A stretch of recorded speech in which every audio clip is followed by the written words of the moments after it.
Welcome back to another episode of the Unquestioned Podcast with Debaere and Willem. Yeah. And today we're going to talk about LLMs, what has been happening with them, and why a lot has changed and not that much has changed.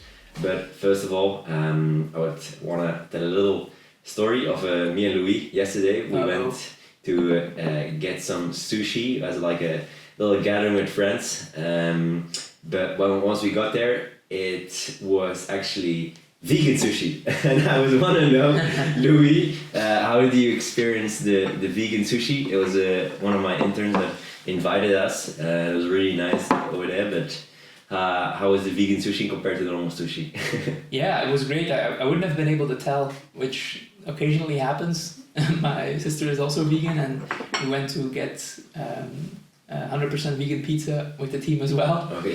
And so yeah, this time I was mostly just impressed with the quality of the rice or the end result.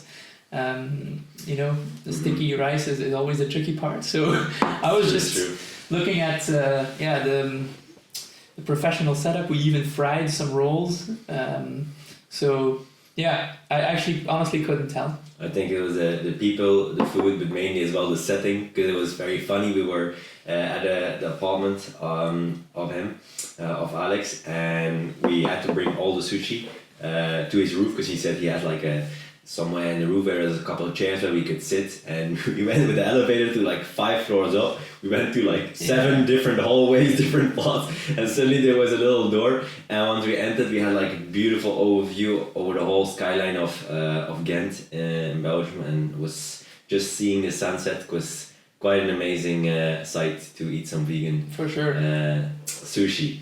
But so thank you, Alex. With that saying, let's get into the LLMs, Louis. Here we go. And first, I would like to ask you, are you still using it as much, a large language model, as in the beginning?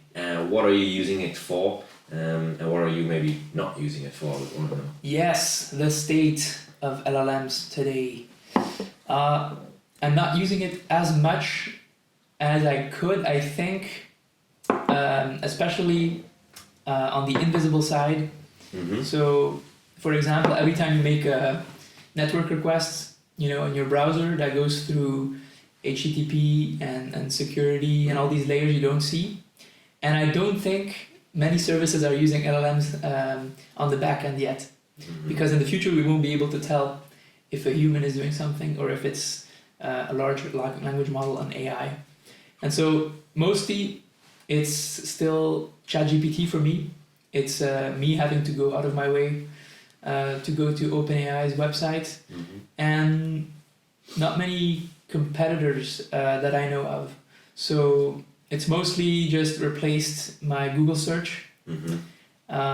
Which is quite amazing. You're right. Which actually is a very big deal. I'm still like amazed of like, why the hell am I like 70% of my time on OpenAI's ChatGPT? I have a Plus account just because I said I need this because it makes me so much more productive, and we've been so long with Google, and now so quickly. Normally I would say it's in stages, but so quickly I changed as well towards it. Yeah, this mirrors Google's uprising back in the day. I wasn't fully aware of it, but I was told that their search engine was more than 10 times better, and that's how they so quickly got the monopoly on search. Mm-hmm. And now the same thing is happening to them, also because they are vulnerable, seeing that they're mostly reliant on one source of revenue, which is search. But I think they're gonna get back into the fight. I hope so, because it feels, maybe that's a little bit off topic, but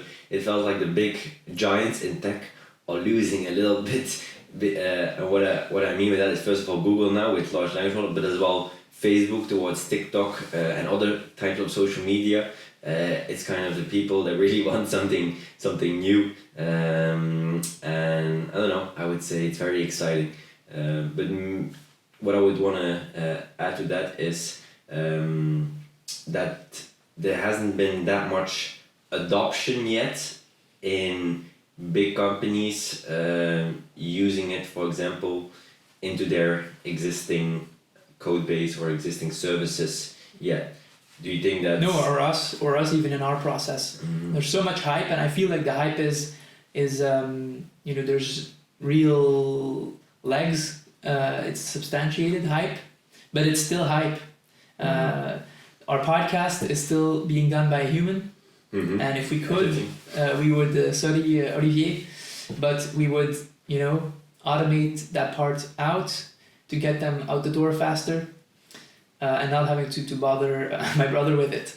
So yeah, where we have to walk our talk here. Where how long is it going to take us? By episode 100, is it going to be automated? Because the capabilities are supposedly here. I think there's a lot of company building to be done in between before we can see podcasts and other processes completely end-to-end done by a machine. I'm not 100% sure. Is it because now we're in a stage where these LLMs can only do 80% as good as a human does, so that's why a lot of companies maybe aren't shifting? Or is it just because it's so new and companies are, when they're on a certain size, quite robust and now difficult to integrate these large language models? Maybe that's why as well it's taking 80 or 95% even might not be enough. Especially for large companies, but that's the thing.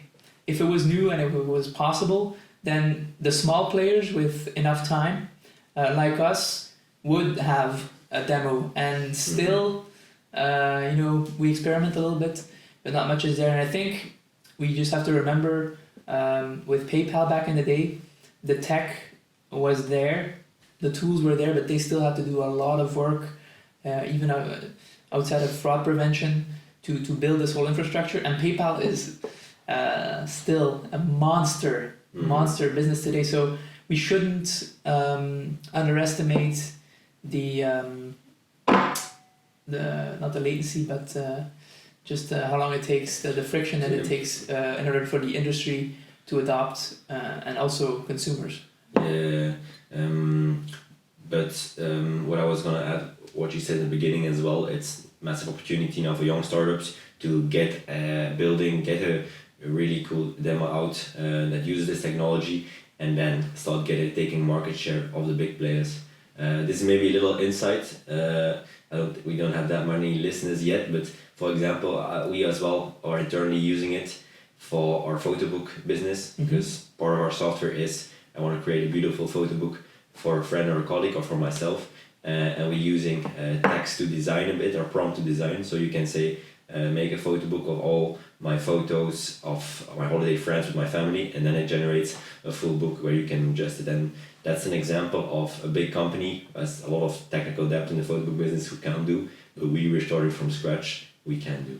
So voila. So that's one little insight of a young startup that can quickly shift their attention to where there's a huge opportunity. Still, yeah, you mentioned the opportunity is there for startups, but at the moment, to me, it feels like everything moves so fast that there's not really a solid foundation for a business, or the business looks a lot different. It's harder to build a moat to differentiate.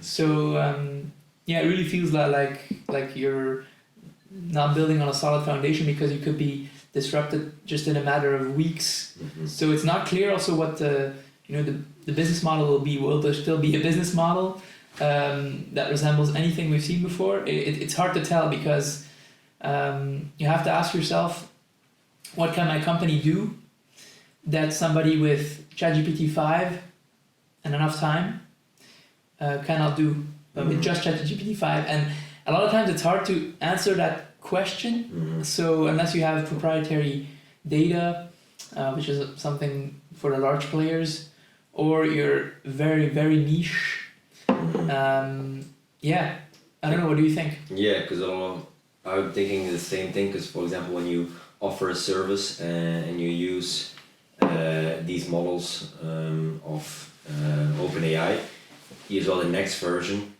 could just, for example, for me, my photo book, the next version could just say, here, give access to my photos and make a whole design. Build it in another software, in Adobe, my photo book, and then send it to a printer and done. So then that as well would be am I building something that is fundamental or not? So you have to question yourself daily. Feels like the end of software.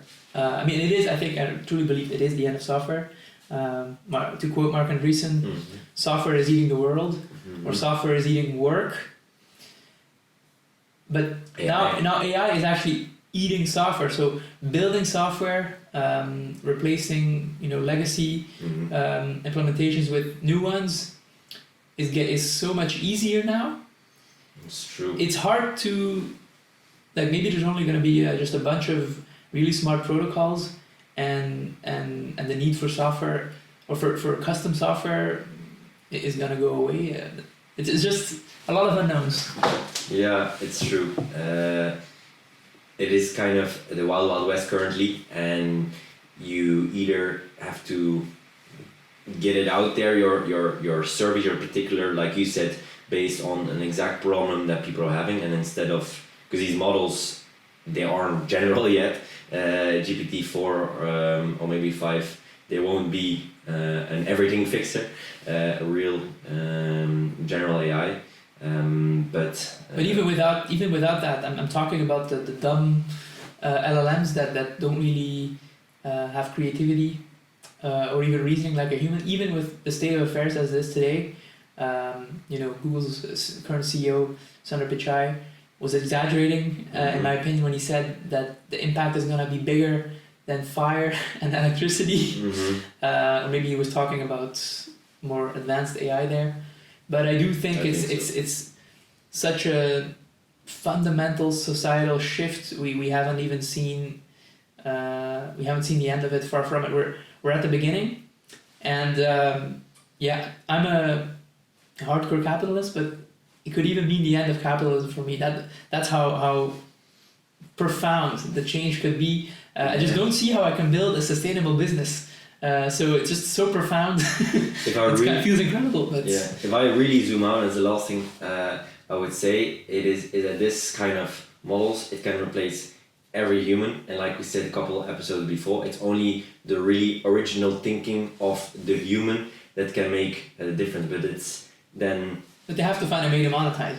They have to find a way to monetize it, and that will be the challenge thing.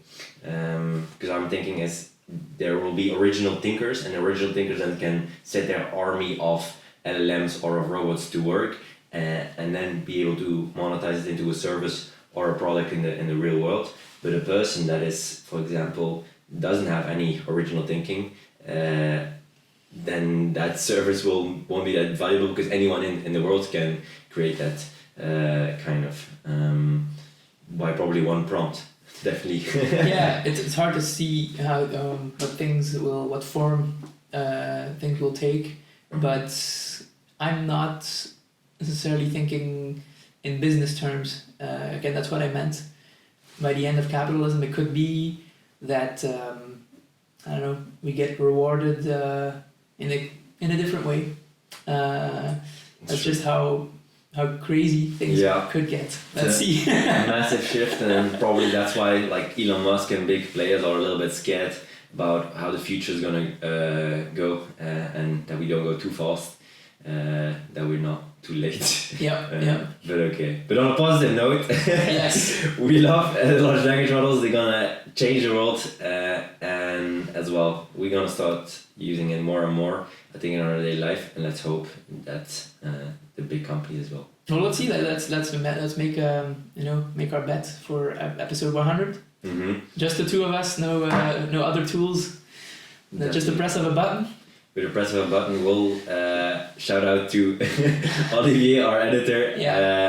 Will he be replaced or not? He can make a coffee. Well, he can maybe sit in as one of our co-hosts then. So perfect. I think that's a good way to end, and hopefully you enjoyed this episode. This one won't be edited yet by AI. But look for the remaster in another year. That's good. We'll see you on another episode. Bye bye. Ciao.